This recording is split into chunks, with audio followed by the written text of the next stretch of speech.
Rugrats at the Movies, adapted by Catherine Daly. Roar! Tommy Pickles stopped in his tracks and stared at the TV. Just when you thought it was safe to visit New York, the TV voice announced. As a bright green dinosaur filled the screen, "Here comes Reptar to a theater near you." Tommy stared as the huge monster knocked over some fake-looking buildings and loud music blared. "Reptar," he repeated in awe. Tommy reached out his hand to touch the screen. Just then his father, Stu, reached down and picked him up. "Reptar," Tommy said desperately. "Yep, blah blah," said his father, not understanding. Tommy began to cry. "Aw, cheer up, Tommy," said Stu. "Tonight we're all going to the West Octoplex to see your first movie." Later that night, the Rugrats and their parents stood in line of the huge Octoplex. "The Dummy Bear is in the Land Without Smiles," Grandpa repeated. "Let's go bowling instead." "Come on, Pop," replied Stu. "Tommy will love it." As the line of people moved into the theater, Tommy spotted another poster. It was a huge green monster he'd seen on TV. "Reptar!" he crowed. The theater was packed with screaming children and their parents. "Chucky, Phil, Lil," Tommy said to his friends, "I gotta tell you about this great thing I saw. Reptar! It's a big dinosaur. It knocked over some buildings and stuff. And he's here, somewhere. We have to find him." The lights dimmed and corny music began to play. On the screen, the Dummy Bears pranced around on fluffy clouds, but there was trouble in Dummy Bear Land. "Someone's stolen the magic list," wailed a little Princess Bear.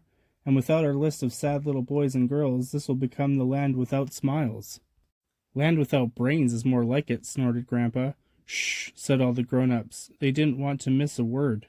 But the Rugrats had seen enough of the Dummy Bears, too. "Come on," said Tommy, wobbling to his feet.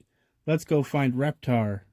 Tommy, Phil, Lil, and Chucky all made their way to the exit door. "Maybe Reptar's in here," said Chucky, pointing to an open theater door. "But no such luck. I hate kissing movies," said Lil. "Nothing ever happens." "Hey, down in front," someone shouted. An usher began shining his bright flashlight around the theater. The Rugrats ran out fast.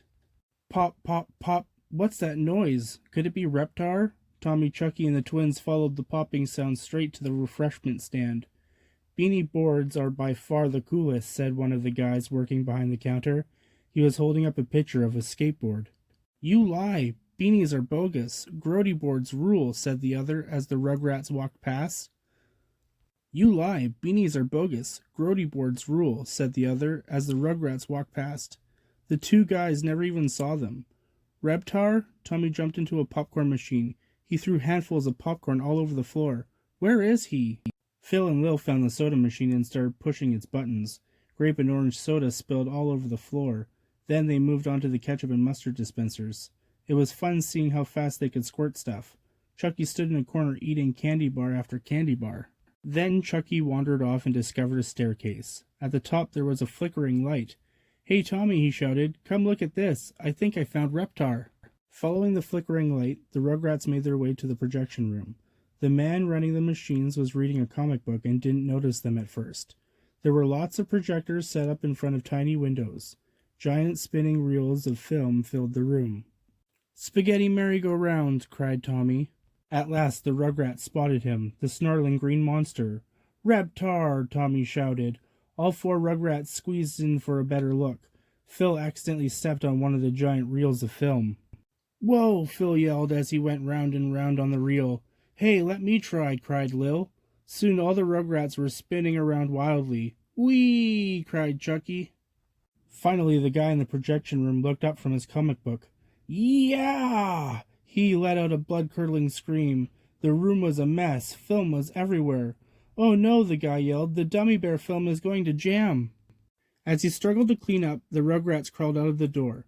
They met up with Grandpa at the refreshment stand. "I'd rather rot my teeth than sit here and rot my brain," he said.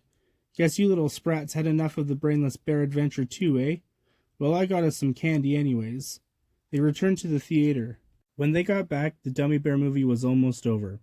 "I know you're all wondering if little Shauna is going to pull through," a doctor on the screen was saying. "Well, it looks like little Shauna." His voice slowed down and the film came to a grinding halt. Then it melted away.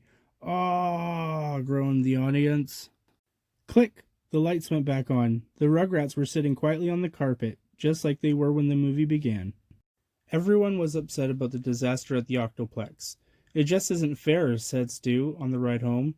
I just wish I knew if little Shauna pulled through. Well, said Dee Dee, looking back at Tommy and smiling, at least we know that Tommy can sit through a whole movie without making any trouble. The end.